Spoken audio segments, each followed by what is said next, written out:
বিগত সরকারের সময় আমরা দেখেছি এই পূজাটাকে নিয়ে রাজনীতি করেছেন। তারেক রহমান সাহেব শুধু লন্ডন থেকে আমাদের বার্তা পাঠিয়েছে শারদীয় দুর্গা উৎসব উপলক্ষে। এই উৎসব হিন্দু সনাতন ধর্মের সবচেয়ে বড় উৎসব। এই উৎসবকে রঙিন করার জন্য, সুন্দর করার জন্য, আনন্দময় করার জন্য আমাদের দলের ভারপ্রাপ্ত চেয়ারম্যান তারেক রহমান সাহেব শুধু লন্ডন থেকে আমাদের বার্তা পাঠিয়েছে যে নারায়ণগঞ্জ জেলা বিএনপির সকল নেতাকর্মী, সকল অঙ্গ সংগঠন যাতে তাদের এই আনন্দ নির্বিঘ্নে, নির্দ্বিধায়, সুন্দরভাবে তাদের এই পূজা সমাপ্তি করতে পারে। আপনারা ইতিপূর্বে জানেন, আমরা যতটুকু জানি যে হিন্দু সম্প্রদায়ের এই পূজা প্রতি বছরই হয়। এই পূজাকে কেন্দ্র করে বিগত সরকারের সময় আমরা দেখেছি এই পূজাটাকে নিয়ে রাজনীতি করেছেন। পূজা মণ্ডপে অনেক সময় হামলা হয়েছে। এই মামলার আসামি অনেক বিএনপি নেতাকর্মীরা হয়েছে। সেই জন্য আমরা এখন সেই পুরনো স্মৃতিতে আমরা যেতে চাই না।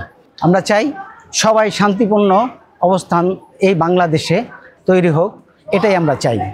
আরেকটা জিনিস হচ্ছে যে আমরা বিশ্বাস করি শান্তি, সম্প্রীতি এবং ভ্রাতৃত্বের বন্ধন নিয়ে আমরা ছোটবেলা থেকে বড় হয়েছি। বসুন্ধরা টিস্যু, অশুদ্ধতার বিরুদ্ধে এক বিন্দুও ছাড় নয়। আমরা যখন স্কুল কলেজে পড়াশোনা করেছি, কে হিন্দু, কে মুসলমান, কে বৌদ্ধ, কে খ্রিস্টান, কে জৈন, কে সাঁওতাল, কে গারো, কে পাহাড়ি, সেটা আমরা দেখিনি। আমরা দেখেছি মানুষ, আমরা দেখেছি সমাজ, আমরা দেখেছি স্বজন, আমরা দেখেছি প্রতিবেশী। সেই ধারাবাহিকতা একটি কথা বলবো যে বাংলাদেশে অনেক সম্প্রদায়ের মানুষ আমরা বসবাস করি। হিন্দু বসবাস করি, মুসলমান বসবাস করি, খ্রিস্টান বসবাস করি, অনেক সম্প্রদায়ের মানুষ আমরা বসবাস করি। এখানে হিন্দুরা তাদের পূজা করবে, আমরা মুসলমানরা শবে বরাত করব, ঈদ উৎসব করব, কোরবানি করব। খ্রিস্টান সম্প্রদায়ের ভাইয়েরাও এদেশে শান্তিপূর্ণভাবে বড়দিন পালন করে। এই যে শান্তিপূর্ণ অবস্থান, এটা রাষ্ট্রের সবচেয়ে বড় সৌন্দর্য। এর চাইতে বড় কিছু নেই।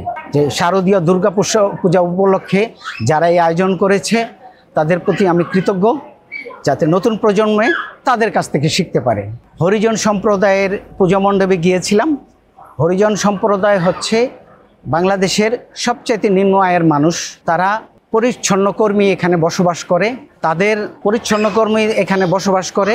আমরা যখন কাকডাকা ভরে ঘুমিয়ে থাকি, তারা শহরটাকে পরিচ্ছন্ন করে রাখে।